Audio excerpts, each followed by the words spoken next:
beautiful music has no expiration date. Sure. It could be made at any time. If it's a great quality recording, it'll live, it'll live for a long time. I mean, our music is about 50 to 70 years old, depending on which song you're talking about. And yeah, if you have a great quality edition of the song, you could play that song forever. And there's some songs that the kids listen to now, they think it's new. These songs are like 30, 40 years old, Very They true.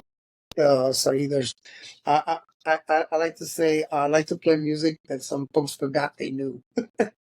Right. So when they hear it, they go, yo, I haven't heard that jam in 30 years.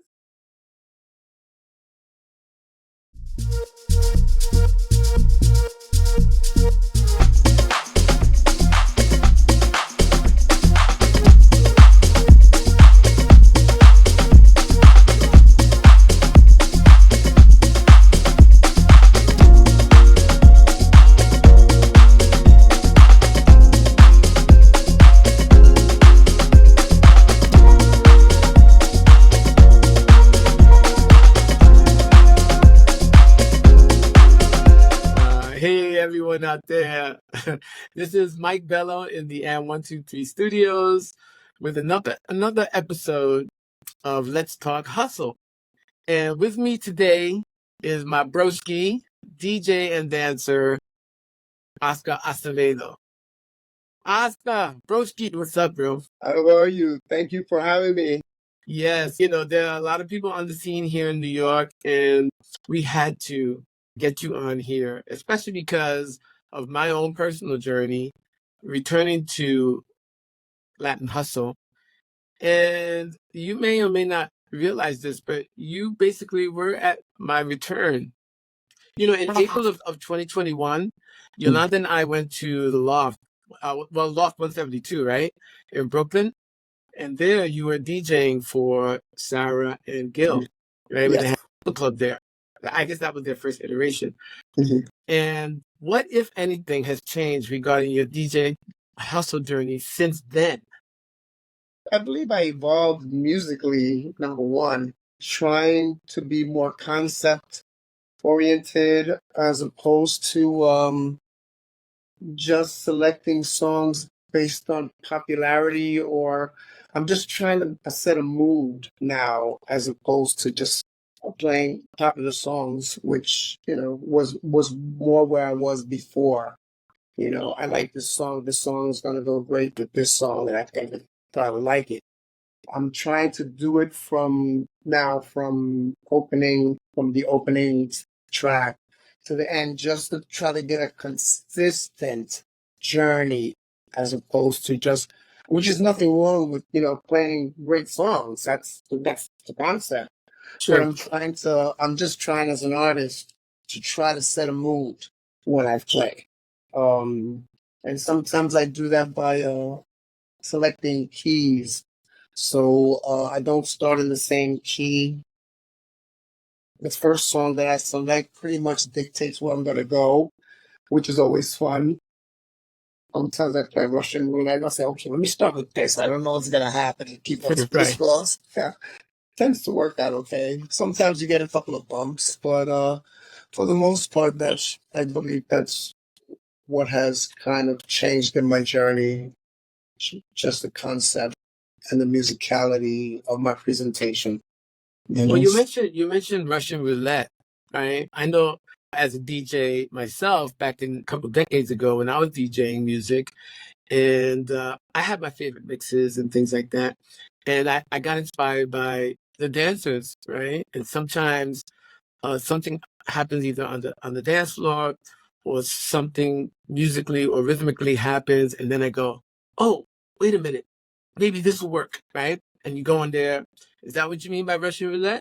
Yeah, no, reading the crowd definitely is still part of it.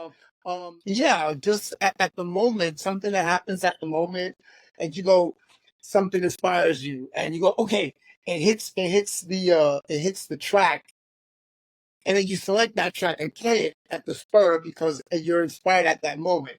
Yeah, that kind of happens. But more Russian roulette, I was, just sort of like Hail Marys and hope that people like the song that I selected is really what I meant more by Russian roulette. Like, So sometimes you might select a song and it doesn't grab you. I mean, folks are gonna dance if the music is good and it touches people, people will still dance. But sometimes that you go, okay, that could have went better if I would have, yeah. So that's what I mean more by Russian roulette. how did you come up with the Marquis the Sound tag or name, and what's been the goal? I was exposed to the Marquis de Sade, Yeah. who was a writer in Napoleon's time, who wrote avant-garde and risque material. He was imprisoned, he was sent to a nut house, the whole nine. His material would probably be very, very passé today, be very mild by today's standards.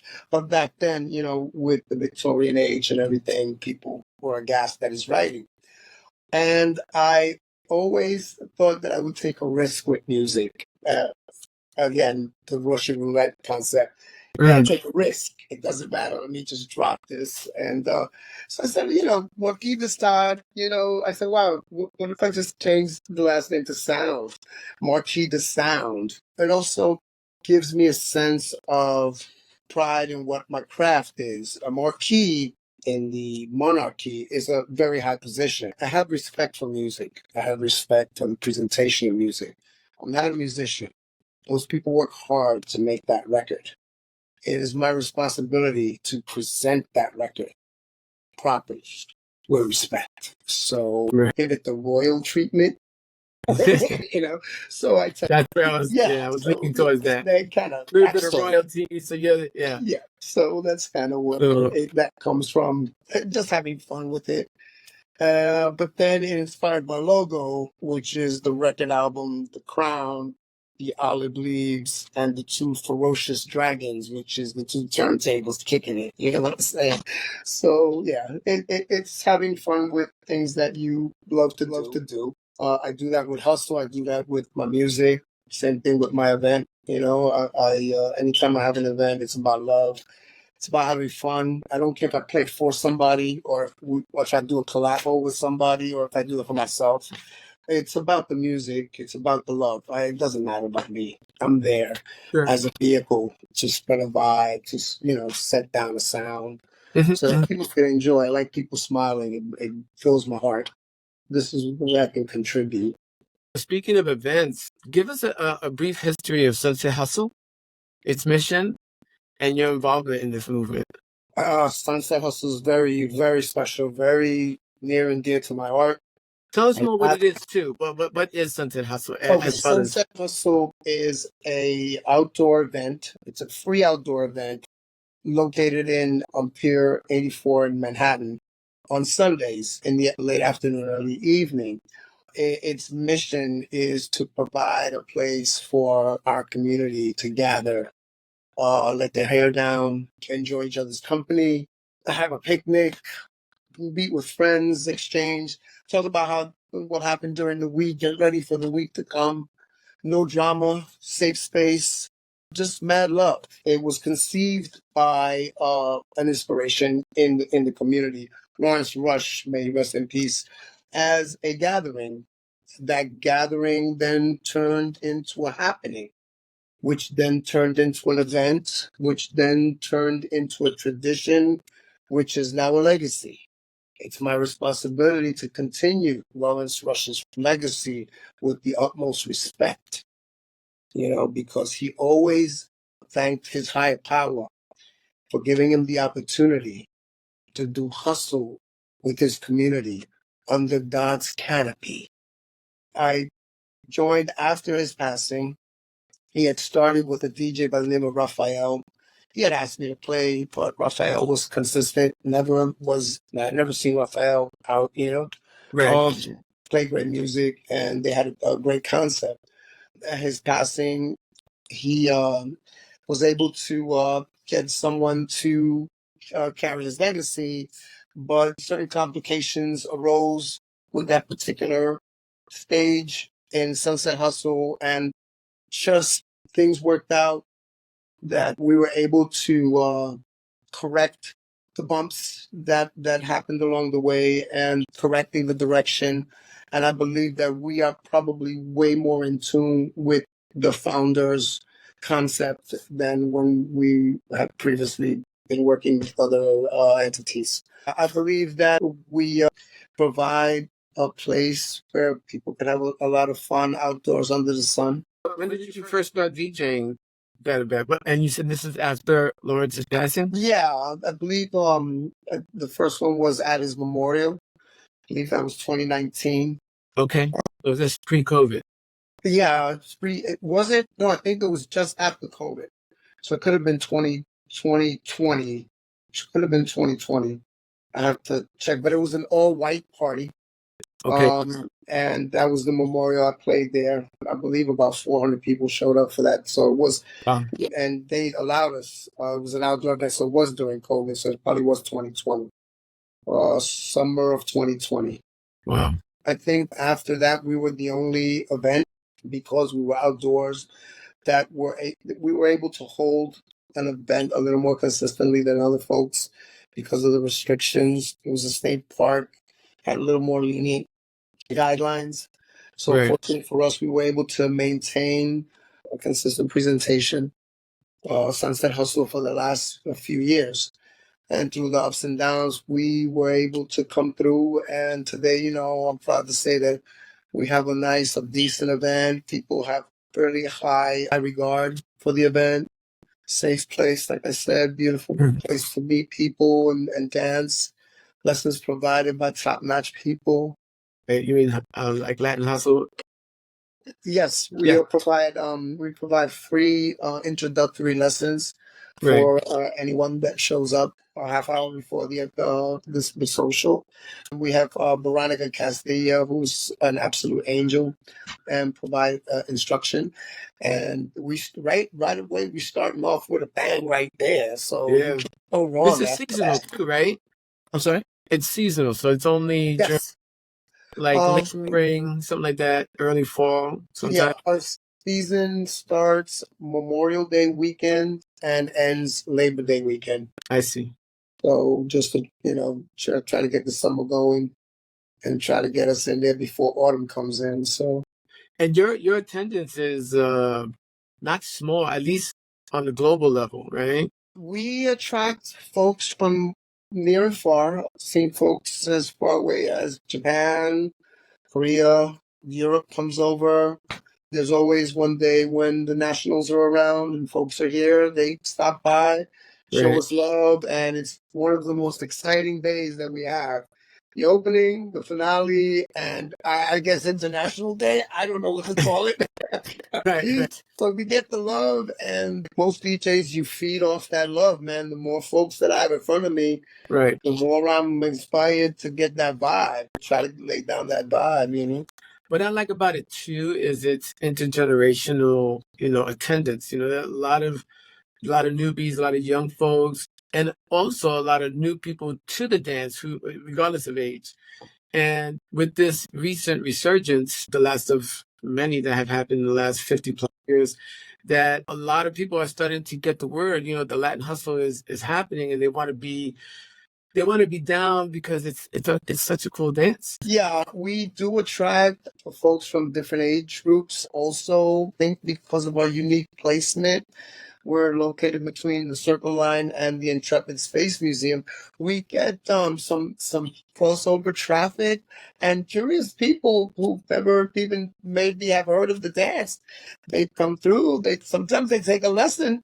Right. And they stick around after that. The music is energetic, the vibe is dynamic, and the love is there. People feel it, they want to stick around and participate. So I try to be a good ambassador to the hustle. And the goal is to introduce the hustle to as many people as we can. That's the goal. Yes. In my opinion. Yeah. Having said that, and having lived myself on the Upper West Side during part of my adolescence, the Latin hustle was big at that time, and being from the same neighborhood, you and I, as well as the same generation. What was the main inspiration for you getting into the dance, into Latin hustle? Actually, what got me into hustle was the DJing. I started DJing, I was about 13, 74. Yeah, 74. And I remember carrying records for a guy named Harry who used to DJ at Adrian's Duplex 2 on 33rd Street. Okay. So I was 12 carrying his records in. As long as I stayed in the DJ booth, the owner didn't have a problem with me, right? That's Right. where I got my first flavor. Yeah. I would see people doing upright, but then I would see the couples, especially the cats from the Bronx that came down for a partner dance. That's Harry, what are they doing? Oh, that's the hustle, man. It's the rope dance. He called it the rope dance. Because at that time they used to do the six count with Right. the counterclockwise swing or whatever. Yeah. Anyway, that was my first exposure to that. Started to DJ, loved the music, and then the dances were basically, people did the hustle. So I was exposed to the hustle basically in parties, house parties, the club parties. There used to be a place on the west side. I don't know if you remember CDI on Columbus. They used to throw parties on Saturdays, just the underground stuff. Gallery 109 on the east side, things like that. But yeah, my hustle came street hustle basically. Yes. Like everybody else. Yeah. 175 is all street. Nobody's getting taught nothing. Yeah. Unless they go, okay, put your foot here, put your arm this way, turn that way. Yeah. And if you wanted to talk to the girls, you had to know how to hustle because that was the dance. Now tell me that wasn't a main goal. I gotta ramp it, but I'm too nervous. But if I get my hustle down, Correct. I get to hold her, I get to talk to her, smiling, yep, hold her in my arms and twirl her around. Right. And at worst, we had a dance, and at best, you never know. So yeah, I know a lot of relationships, stem from dance in general. Not just hustle, but other forms of partner dancing, social dancing. Brings people together, and some relationships last a long time. Yes. Just because they met at a social dance, either in a club or at the rec center or in the park, and they were dancing. This is any dance. Because I was heavy into salsa too, but the hustle was like, okay, it was a new thing. When you're a teenager and you got something that's become very popular. Yes. And then if you could do it well, I was mediocre. I was never really like great, at least then, but there were a lot of gems out there, and everybody had somebody that they could look towards and go, ooh. Yeah. But I also noticed that when we were coming up, everybody had that one signature move. Everybody had a signature move. Like everybody did common steps, but everybody always had that one signature move. They go, wow, I gotta learn that move, man.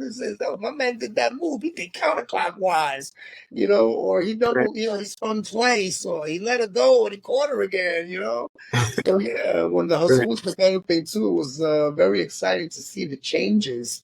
Right. But did you actually you got your beginnings in DJing during the Latin hustle beginnings, but did you actually start playing, or did you just kind of put a record on here and there, or, when did you actually? I played at a couple of spots. I remember auditioning for Haraz. I did a night with my boy, Sean. We did Haraz.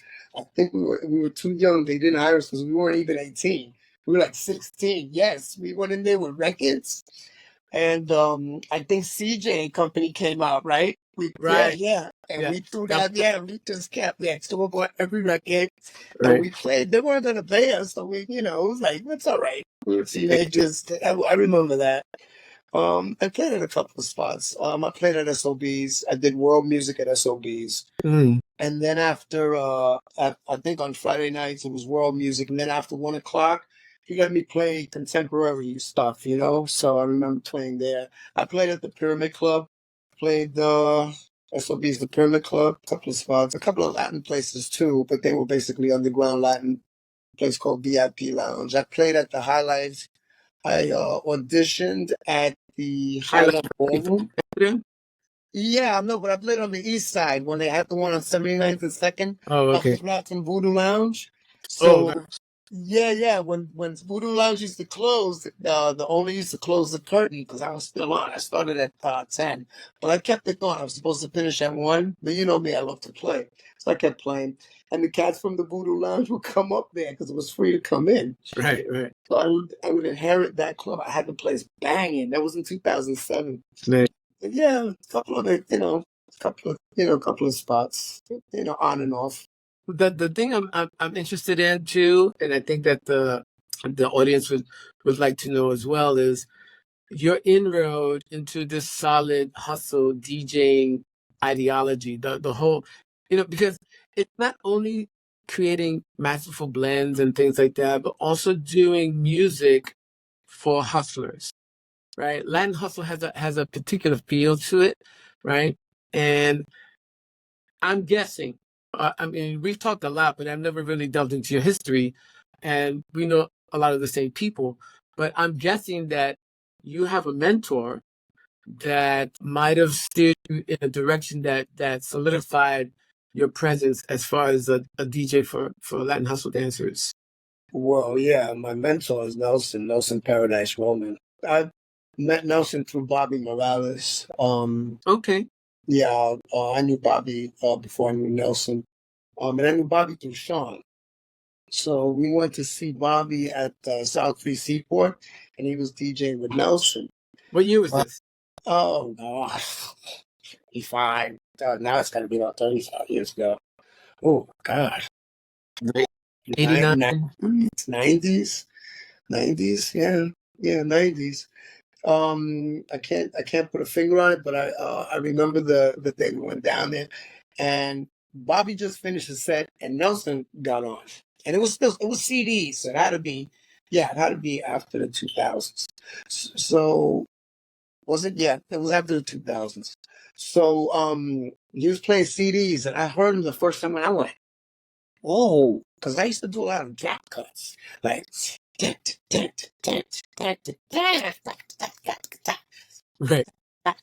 So once there was record switching, but the right. first time I heard Nelson, it was one record, and the next thing I know was another record.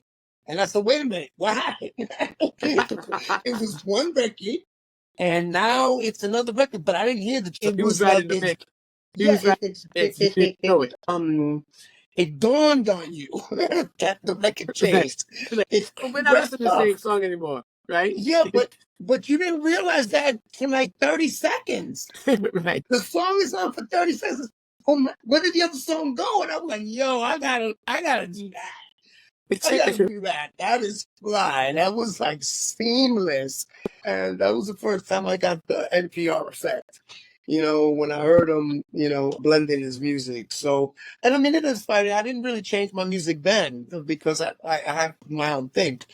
But then in 2016, I came back into the community, and I had a death in the family, and hustle actually saved me from relapsing into some bad stuff. From the wake, I went to a dance, and a lot of people gave me a lot of love. And the dance itself, the music, I found my place. So I started actually videotaping the events because there are a lot of DJs in the community. So I didn't get my break till about, I don't know, 2019, 2018, 2019. And push come to shove, hanging out with Nelson at Dance Fort Monday nights. I'm just watching him, listening to him, dancing, and just being inspired by him. I would go home and practice track 1 in the morning, go home and be inspired there. And then an opening at Starlight happened because one of the DJs, well, was not, was ill. She says, "Listen, you want to play? You want to open for me?" I said, "Yeah, absolutely." So I came in there, and I didn't know what I was in for because I'm used to smaller places. When I came in to start, I went, "Whoa, this place looks like Yankee Stadium," It's huge. And yeah, Not it's a big place to get started, he threw me in on the deep end, man. And at that point, he took me under his wing, and he saw I was receptive. He saw that I knew this was a craft. It's not just a hobby, but it's art. You can make art of it. and that's my goal. And he's very artistic in his presentation, very Right. musical. I have a tin ear, but he can. I always joke with him. I says, "You're Beethoven, I'm Salieri. I gotta write it back." Right. So yeah, Nelson inspired me tremendously. But it's not just Nelson; it's the dancers inspire me tremendously when I play and I see people. I mean, making it happen. And I'm high off of that. I get high off of that because that feedback, I know they're enjoying what I'm playing. It's touching them to the point where they get down. So if they get down, I get down. So those mixology techniques and ideologies and formative directions for DJing came easier and easier by working with Nelson and giving you the thought of pushing forward for dancers and also how to make those blends occur, how they work phrasically and things like that. Yeah. Not only in the music, but the first thing that he told me, there were two things that he told me that stood out immediately in my mind and inspired me to go forward. Number one, the quality of your music, not just as far as the song itself, but the audio quality, Oh, yes. sound quality, the richness of something, the best sounding quality you can for that particular track. I do the best that I can. I don't have all the access that some other folks may have, but I try to get the sound quality. It's very important. Number two, get music that allows the song to speak for itself. You don't have to get songs that have gimmicks in them. It's cute, but sometimes I'll play. I mean, there's certain songs that you can't even remake. Certain artists that have done it so well that it just play the song, play the original song, and it'll speak for itself. Beautiful music has no expiration date. It could be made at any time. If it's a great quality recording, it'll live, it'll live for a long time. I mean, our music is about 50 to 70 years old, depending on which song you're talking about. Yeah, if you have a great quality edition of the song, you could play that song forever. And there's some songs that the kids listen to now and they think it's new. These songs are like 30, 40 years old. I like to say, I like to play music that some folks forgot they knew. So when they hear it, they go, yo, I haven't heard that jam in 30 years. No, not giving away your age, but Doesn't even matter. I mean, right? that's like the last time I went to your event with Nelson, and he played some classics that you don't hear. Like sometimes you go to an event and they'll play classics, and they're classics that made like the top 40, the pop, the Billboard. But then there's classics that never made it to radio or whatever, but they're bombs. They're like emotional explosions of it just makes you want to dance that much harder because oh my God, you have a connection to it. You have an emotional connection to it, but you don't hear it. And Nelson was playing several tunes that night, and I was like, so this is exactly. I know exactly how you mean when you. Yeah. Well, he has the scope and breadth of his catalog is incredible.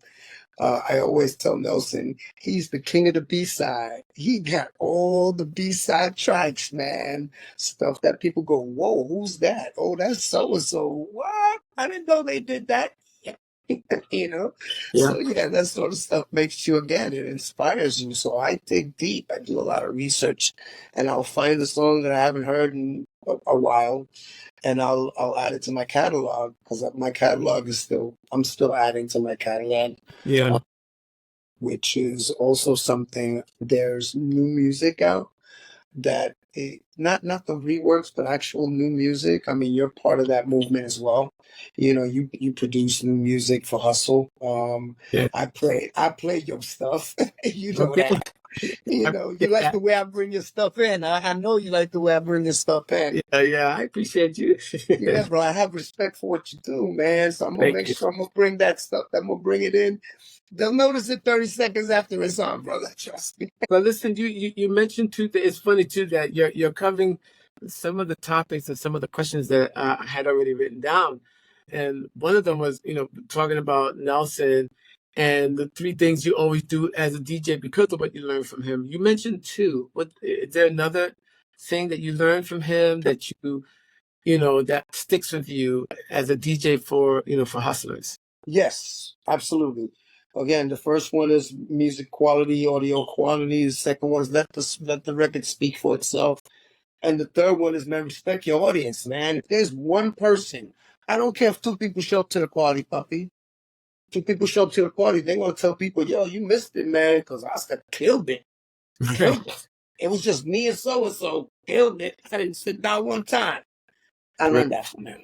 You kill it, even if it's one person. So it doesn't matter who shows up to the party, puppy. You know, it's still a party. If you show up to the party, I'm a blessed person because you showed me that you gave me a blessing, and I'll bless you with music, man. And I learned that from that's exactly how I felt. Like when I first went to, again, going back to when I first met you, which was at one of the first Latin Hustle events, and it was in Brooklyn. In fact, the place where I met you at the Loft, and I was immediately drawn to you. Like I wasn't there maybe 10 minutes, and I had to come talk to you because I was like, okay, I like what this guy's playing. Thanks, man. How he's playing. Thanks, man. I came up to you almost like DJ to DJ, even though I haven't spun music in a decade or so, maybe more. But I still have all, like, don't throw me in the mix because I'll do some damage. Yes. But I have high pride and high respect for what you do as a DJ for these events because you speak to us, and your curation is thoughtful. It's mindful to the genre. There's a lot of music, old and new, that we could dance to. And there's only but so much you could play in one night. Yeah. Right? In one sitting. And to be able to pull out things that capture your heart, capture your energy, capture your partnership, your connection with the other, that's an undertaking that people don't really consider. So when you play, I listen. Thank you, man. That means a lot to me because it's a responsibility to do what we do as DJs. It is a responsibility to your audience. It's a responsibility to the artists that produce the music, the dancers that sweat to your music, just everybody involved, the community as a whole. This music is important to a lot of us. We bind together and bond because of this music and this dance. Yes. We may all have different opinions. We may all have different points of view as to how to go through life. But there's one thing hustle dancers do the same, and that's dance with each other. So we can't dance no more and play what I consider the most dynamic music to be made in history, in my opinion. Yeah, it's an amazing thing.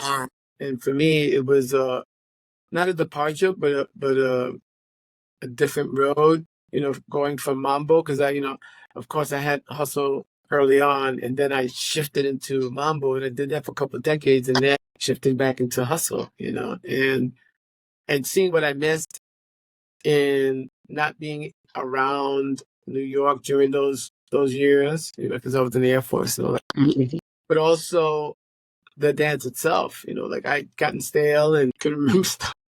It was crazy. But now it's look what happened, I'm doing this now. Yes. Crazy. Yes. But you mentioned too, and that's something that again I was gonna ask you about, but you already covered it, how important the music selection is for those, dancing Latin hustle. And that's a consideration that sometimes people don't really think about. There are DJs I've listened to, and it's not to say that they're bad DJs. They're not. But I don't think that some of them are seasoned enough or considerate enough to really be informative with their selection and how it can entice dancers to really throw down. Yeah. Right. I mean, because in my opinion, like there are down tempo tunes that are very good for hustle and everything. A lot of times being more syncopated or have that fire energy, and it's down tempo. But in my opinion, I prefer the faster tunes. I prefer those that are up there in tempo, and I want to get in there and do these tight turns and do these moves with my partner and all. That connection excites me. But sometimes you go to an event and then DJs are playing, maybe because they don't dance.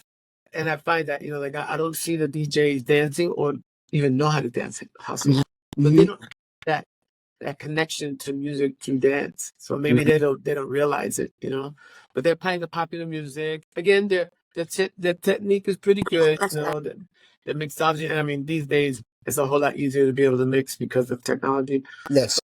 I find that there are things lacking. And what I appreciate with DJs like you is, one, technique is there. Your blends are very smooth. They make sense with each other, primarily in key when key is an issue or when key is a thought. And because I mean, if you're mixing from rhythm to rhythm, then key's not key's not an issue. Correct. And because you're a dancer, because you dance Latin hustle, you understand what it feels like. So you're transmitting that feeling through your selections and your mixes and your that. So that, I think that's appreciative on my end and on other dancers support you. Absolutely. I do believe that having knowledge of the dance, dancing the dance, and having love for the dance definitely affects your presentation of the music. Also, the fact that certain songs that are fast tempo songs, if you understand the cadence of the dance and you understand the orchestration of the song, you could bring it down enough, even if it's at a high BPM, it'll still sound comfortable to the hustle dancer. I would say anything from 108 to 118 is a large range, but you can play a song that's fast and bring it down to a point where it doesn't sound like it's dragging. Because some of the things that I've noticed with certain DJs that don't do the dance, but try to bring the tempo down to make it comfortable for the dancers, they don't take into consideration the orchestration of the piece that they're slowing down. Hustle dancers can tolerate a quick tempo step if the orchestration lends itself to the rhythm of the cadence. And having an understanding of that, more complex orchestrations. Sylvester always had, you could bring Sylvester down to a point where people could do us.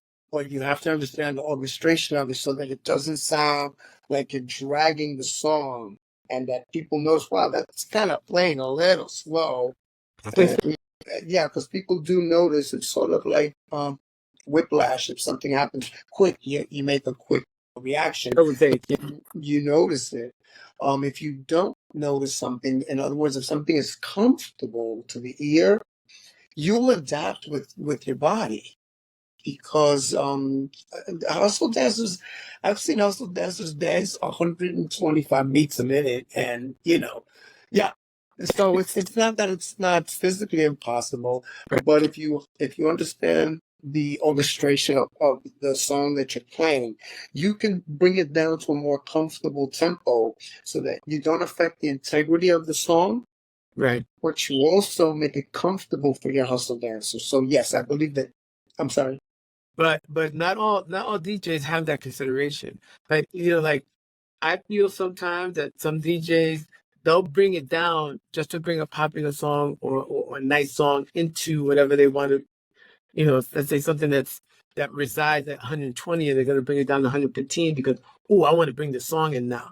Yeah. Back in the day with vinyl, you had a -3%. That was Before you start to notice, oh, that's drag. That that's sounds dragging. it Yeah. sounds weird, like you can bring it down, but then it's not the same song anymore, And now because of technology, anything could be played at any tempo and at any key, or at any tempo and still stay in keys. Mhm. And so I think that the technology sometimes gives these DJs, these presenters of dance music to, Latin hustlers, the A music. disadvantage.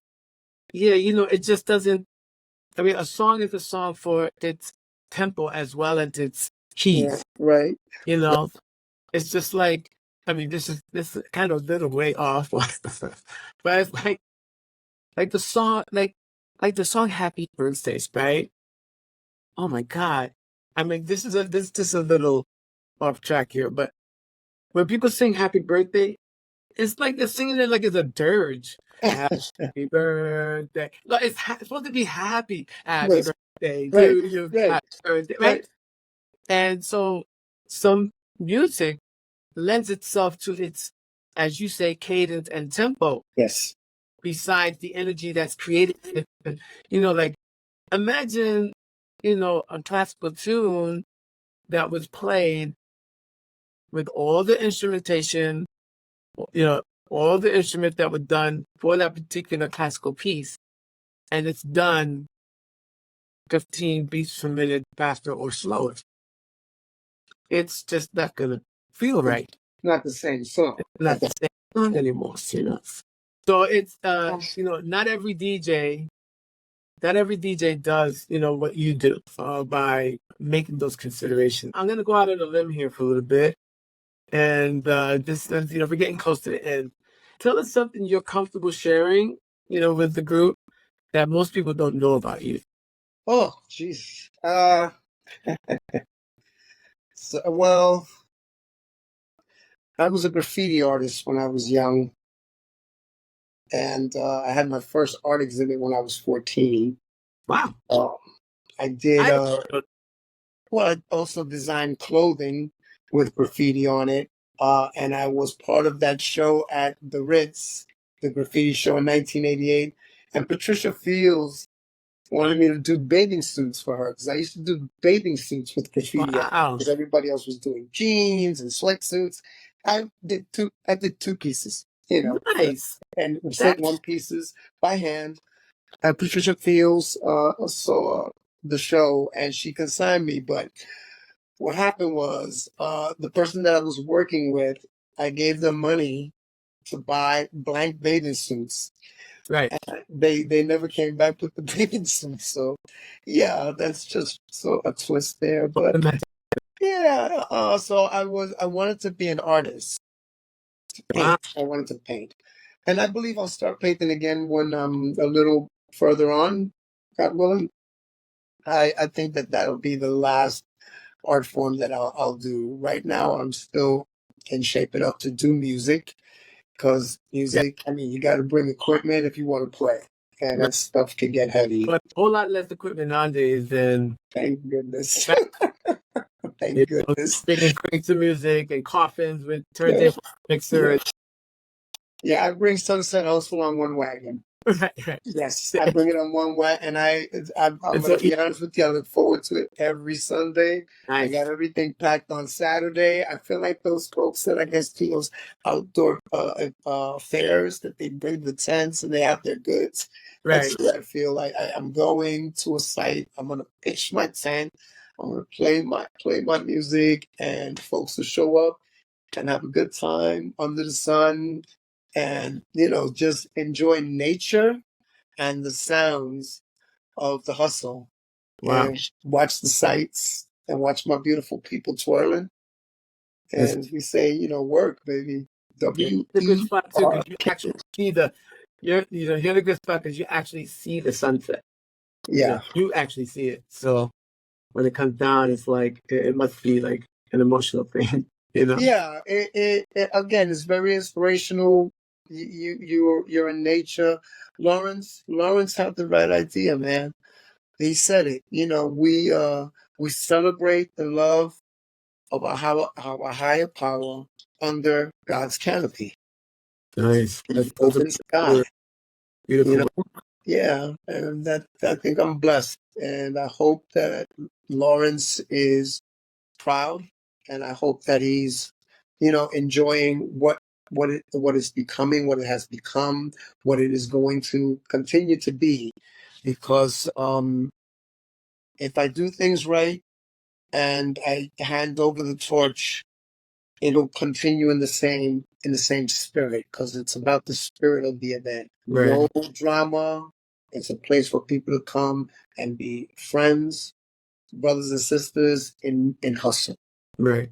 Listen, we're near the end, and there's a question that will always be consistent through our guests, and that is the Latin hustle. What does it mean to you in any iteration? What comes to mind when you think of Latin hustle? It's part of my culture. It's culture. It's original DJ culture. It's original hustle culture. I'm pretty old, so before us there was something else.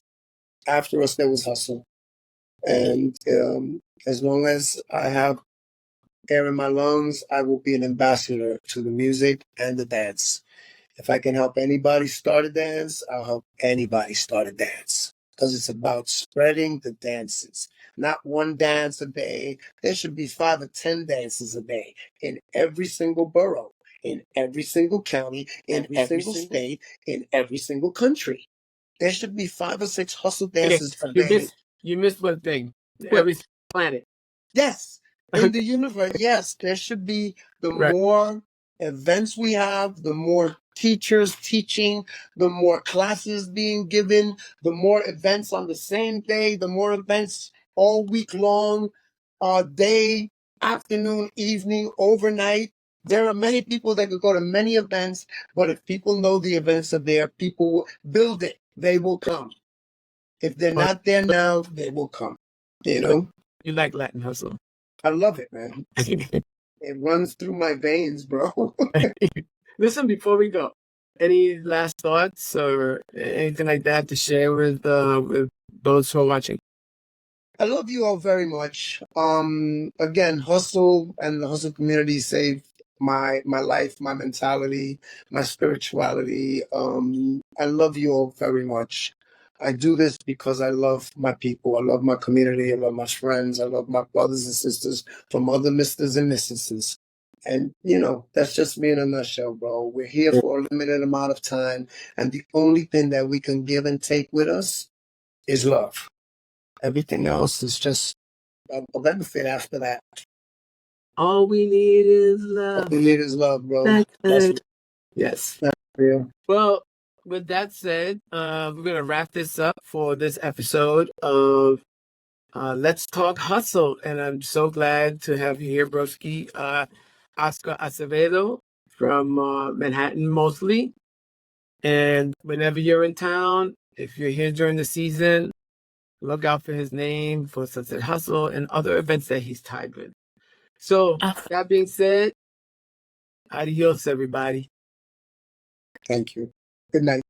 Hey, Mike Bello here in the M123 studio with the Let's Talk Hustle podcast. I want to give a quick shout out to New Circle Films, who were so gracious to sponsor me with product, especially this particular boom arm for the microphone, as well as some lighting. So yeah, it's really helped to give a greater look to the podcast. So thank you, New Circle Films. And of course, the other shout out, tongue in cheek to M123, because the podcast is residing in the M123 channel. So that's it, folks. See you in the next video.